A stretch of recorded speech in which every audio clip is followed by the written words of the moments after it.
오늘 우리에게 주시는 하나님의 말씀은 신명기 16장 1절부터 8절까지입니다. 구약 성경 287페이지 신명기 16장 1절부터 8절까지입니다.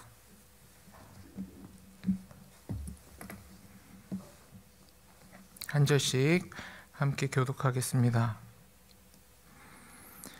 아비벌을 지켜 내 하나님 여호와께 유월절을 행하라. 이는 아비벌에 내 하나님 여호와께서 밤에 너를 애굽에서 인도하여 내셨음이라. 여호와께서 자기의 이름을 두시려고 택하신 곳에서 소와 양으로 내 하나님 여호와께 유월절 제사를 드리되 유교병을 그것과 함께 먹지 말고 이레 동안은 무교병 곧 고난의 떡을 그것과 함께 먹으라. 이는 내가 애굽 땅에서 급히 나왔음이니 이같이 행하여 내 평생에 항상 내가 애굽 땅에서 나온 날을 기억할 것이니라.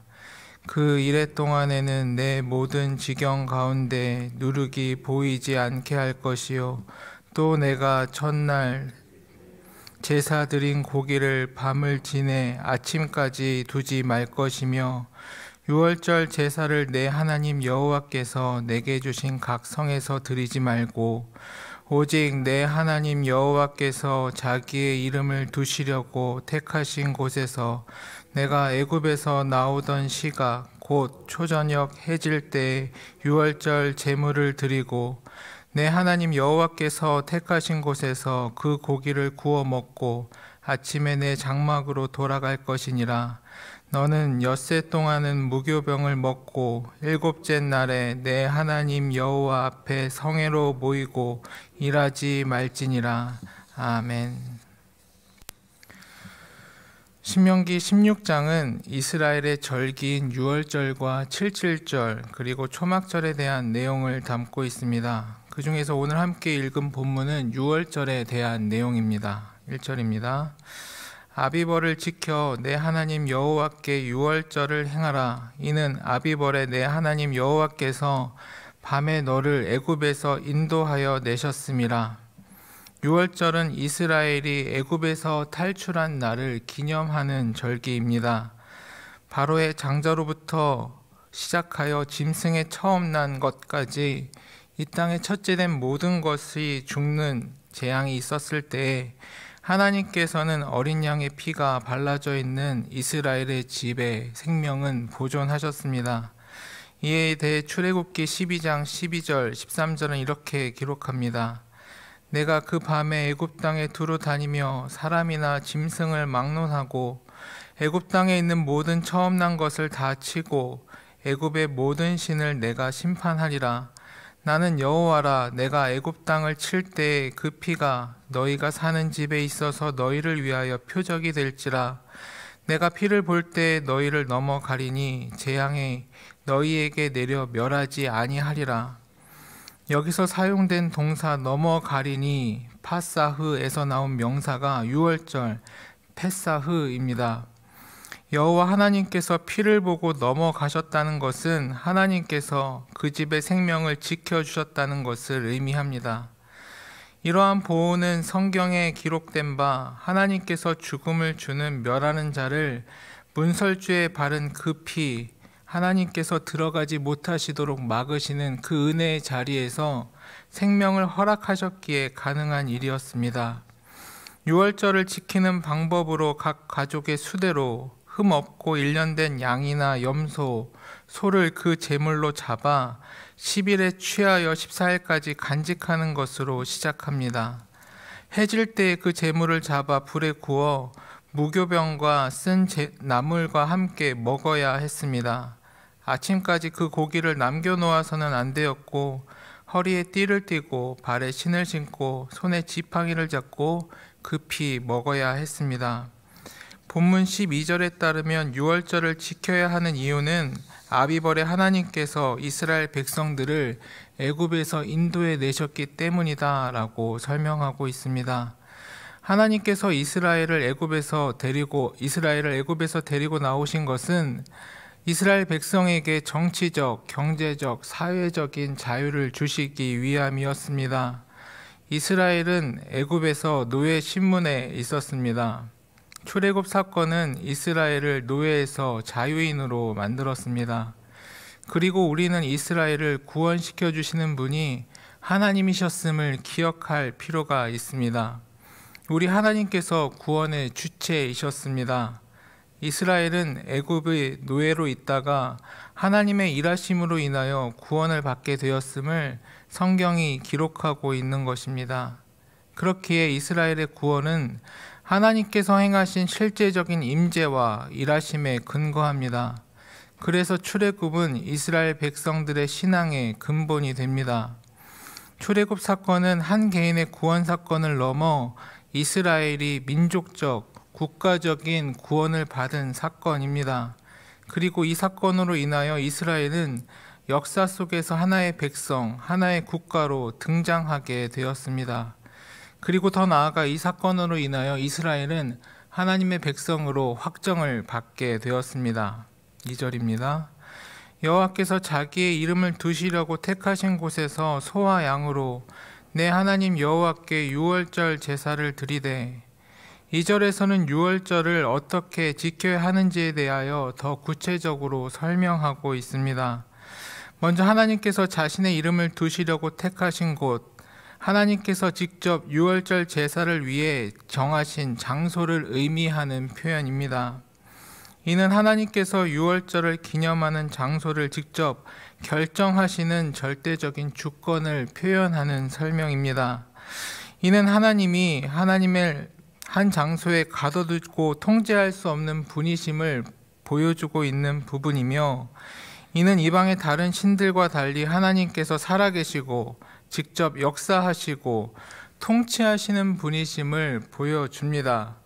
또한 자신의 이름을 두시려고 라는 표현 역시 하나님께서 자신의 이름에 대한 권세와 역할, 그리고 그 사용과 그 의미까지 주권적으로 세우시는 분이시다라는 사실을 보여줍니다. 여타 다른 신들이나 어떠한 철학적 개념과는 달리 우리 하나님께서는 그 모든 것에 근원 되시는 하나님이시다라고 보여주고 계신 것입니다. 세상의 그 어떤 존재나 가치도 그 자신에 대한 근원, 자신의 이름에 대한 원리를 스스로 결정할 수 없습니다. 하지만 우리 하나님께서는 그것을 스스로 정하시고 자신이 원하시는 곳에 그 이름을 두시며 자신이 원하시는 방식으로 자신의 이름을 사용하실 수 있는 분이시다라는 사실을 보여주고 있는 것입니다. 그렇게 이 모든 것이 하나님의 절대적인 주권을 보여주는 성경의 내용이 됩니다. 3절입니다. 유교병을 그것과 함께 먹지 말고 이랫동안은 무교병 곧 고난의 떡을 그것과 함께 먹으라. 이는 내가 애굽 땅에서 급히 나왔음이니 이같이 행하여 내 평생에 항상 내가 애굽 땅에서 나온 날을 기억할 것이니라. 3절의 무교병은 누룩을 넣지 않는 빵을 의미합니다. 이 누룩을 넣지 않는 빵이 고난의 상징이 된 것은 이스라엘 백성들이 이 빵을 발효시킬 시간도 없이 급히 애굽에서 빠져나와 있던 급하였던 상황을 보여주는 부분입니다. 이스라엘은 일종의 교보제와 같이 누룩 없는 빵을 활용하여 출애굽한 날을 기념하고 이를 기억하여 이스라엘을 구원해 주신 하나님을 다음 세대에게 교육하는 목적으로 이것을 사용하였습니다. 그렇게 이 고난의 떡은 단순한 괴로움의 기억을 넘어 이스라엘이 받은 고난을 하나님께서 이기시어 그 고난을 은혜와 생명으로 바꿔주신 하나님의 은혜의 손길이 담겨있는 귀한 믿음의 유산, 믿음의 공통된 기억이 되는 것입니다. 이와 같이 믿음의 유산이 되는 고난의 떡을 함께 먹으며 하나님의 역사하심을 기억하라 라는 명령은 오늘을 살아가는 우리 그리스도인들에게로 동일하게 주어지는 하나님의 명령이 될 것입니다.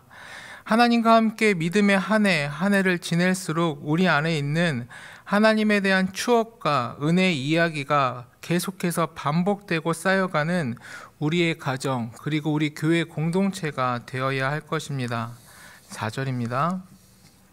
그 이래 동안에는 내 모든 지경 가운데 누룩이 보이지 않게 할 것이요 또 내가 첫날 해질 때에 제사 드린 고기를 밤을 지내 아침까지 두지 말 것이며, 이처럼 유월절 예물의 고기를 아침까지 두지 말고 모두 먹으라 라고 명령한 것은 학자마다 다양한 의견을 가지고 있는 부분입니다. 먼저는 거룩한 유월절 예물인 고기가 아무렇게나 방치되어 더럽혀지는 것을 방지하는 목적으로 하나님께서 그날에 다 먹으라 라고 명령하셨다는 설명입니다.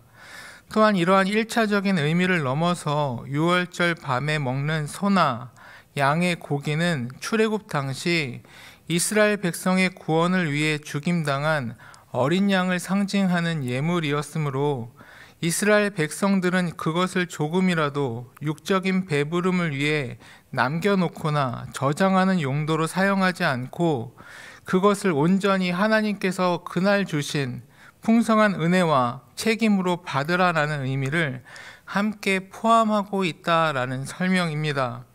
하나님께서 주신 구원과 그 구원의 은혜, 그 책임을 온전히 받아들이지 않는 어리석음을 범하지 않도록 하나님께서 교육의 의미로 그것을 다 먹으라라고 표현하셨다라는 설명입니다.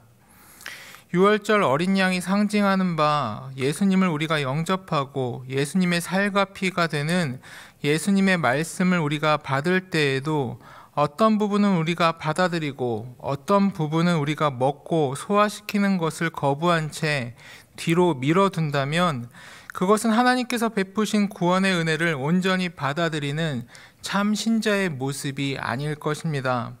그리고 그 의미를 신약의 의미와 연결하여 생각해 보자면 과거 이스라엘 백성들은 자신들이 가지고 있던 율법적인 한계로 인하여 유월절 제물로 사용된 고기를 제한된 의미로 제한된 사람들과만 함께 먹고 나눌 수 있었다면 이제 우리는 예수님께서 자신의 살과 피를 찢어주신 그 풍성하고도 넘치는 은혜로 말미암아 더 많은 사람들과 함께 이 양식을 먹고 나눌 수 있게 되었다는 부분이 놀라운 지점입니다. 예수님께서 허락하신 은혜의 능력이 과거 이스라엘 백성들이 누렸던 것을 완성하고 성취하신 은혜임을 확인하는 부분입니다. 5절 7절입니다. 유월절 제사를 내 하나님 여호와께서 내게 주신 각 성에서 드리지 말고 오직 내 하나님 여호와께서 자기의 이름을 두시려고 택하신 곳에서 내가 애굽에서 나오던 시각 곧 초저녁 해질 때의 유월절 제물을 드리고 내 하나님 여호와께서 택하신 곳에서 그 고기를 구워 먹고 아침에 내 장막으로 돌아갈 것이니라. 이와 같이 이스라엘 백성을 향한 명령은 각자 자신에게 편한 성에서 예배드리는 것이 아니라 중앙 성소로 나아와 유월절 예식을 지키는 것을 하나님께서 명령하고 계신 부분입니다. 오늘날 그리스도인들의 공적인 예배가 이러한 모습으로 볼 수 있습니다. 즉 각자가 자신의 처소에서 하나님께서 주신 것들을 즐기며 살 수 있으나 하나님께서 원하시는 것은 자신에게 편한 방향으로 스스로 예배의 처소를 결정하며 예배 드리는 것이 아니라 하나님께서 부르신 곳에서 함께 모여 삼위일체 하나님을 예배하고 찬송하는 일이 필요한 것입니다. 더 나아가 하나님께서는 하나님을 예배해야 하는 장소를 정하여 놓으셨을 뿐만 아니라 하나님을 예배해야 하는 시간까지도 초저녁, 해질 때로 정해 두셨습니다. 이것을 놓고 본다면 오늘날 우리가 드리는 예배의 모습이 얼마나 자기 중심적인 자신의 편의에 맞춰진 예배의 형태인가를 되돌아보게 됩니다.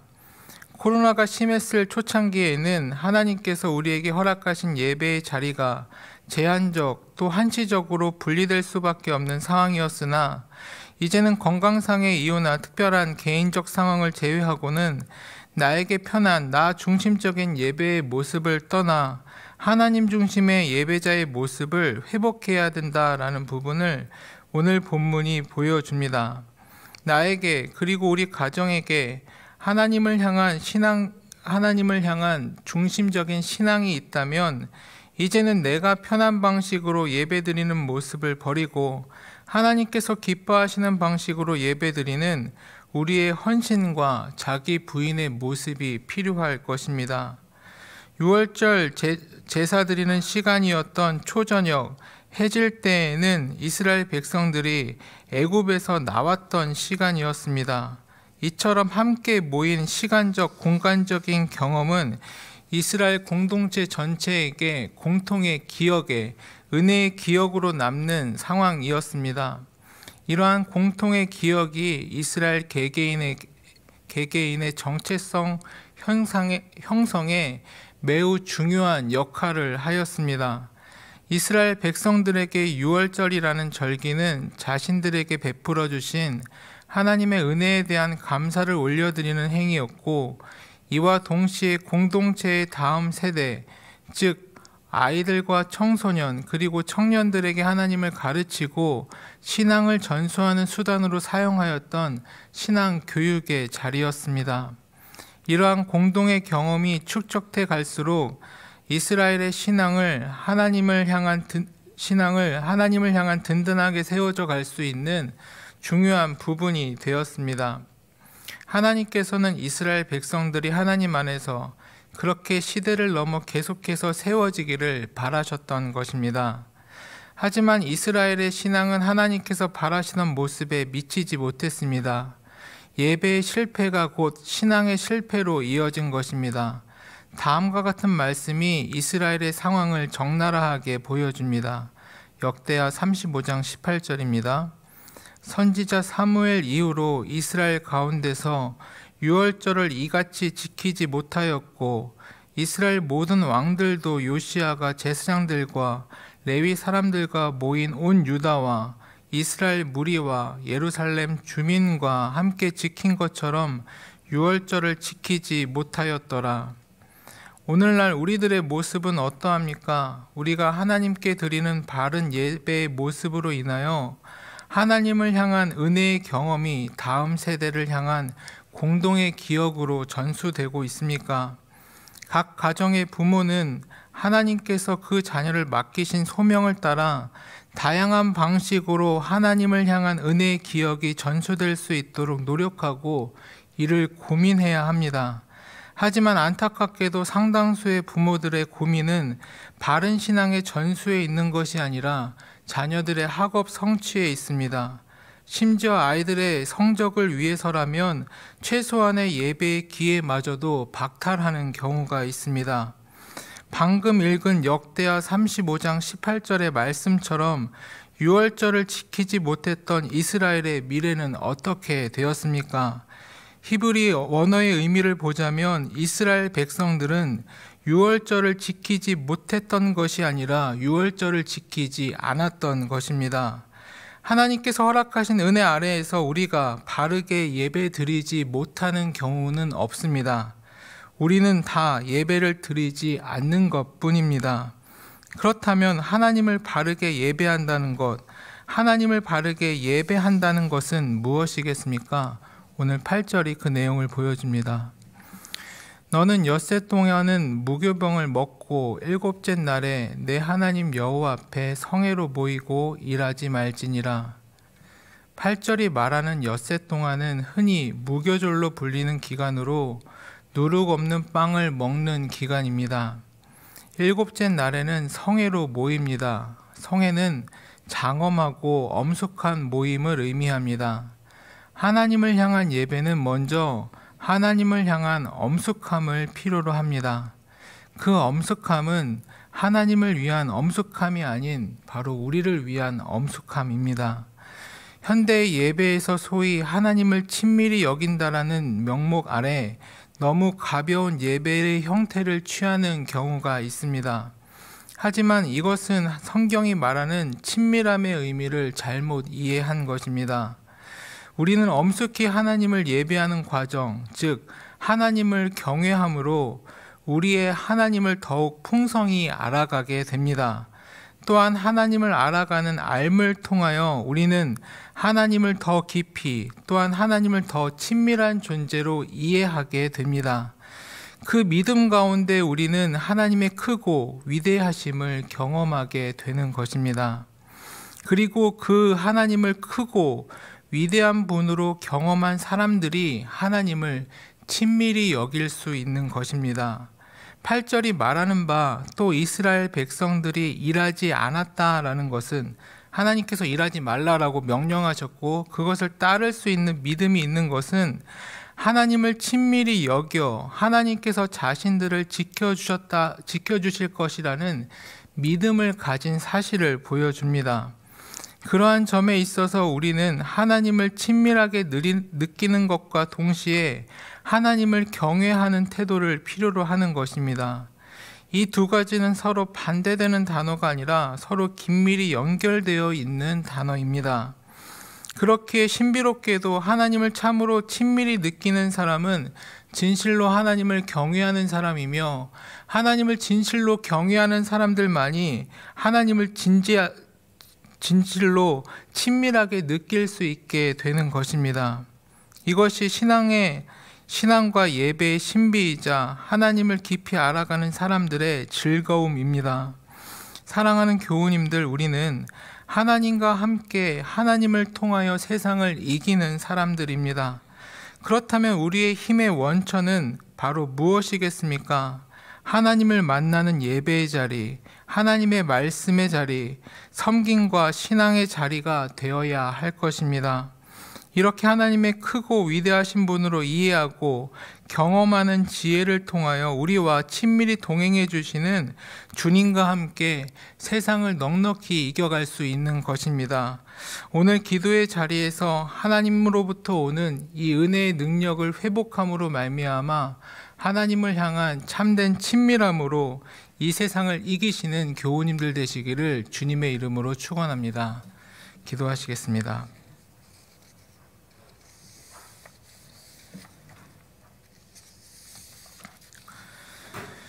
우리를 이끄시고 우리를 구원해 주시는 하나님 아버지, 오늘 말씀을 통하여 하나님께서 과거 6월절에 이스라엘에게 주신 구원의 은혜가 오늘 우리에게도 동일하게 주신 구원의 은혜임을 깨닫게 하여 주심에 감사합니다.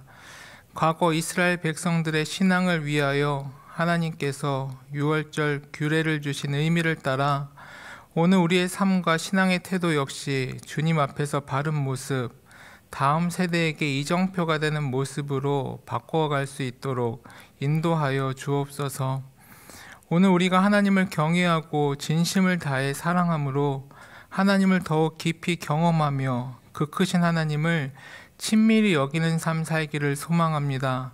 하나님과 동행하는 우리의 삶을 통하여 여러 시험과 아픔, 고난 속에서도 세상을 넉넉히 이기는 우리 모두가 되게 해 주옵소서.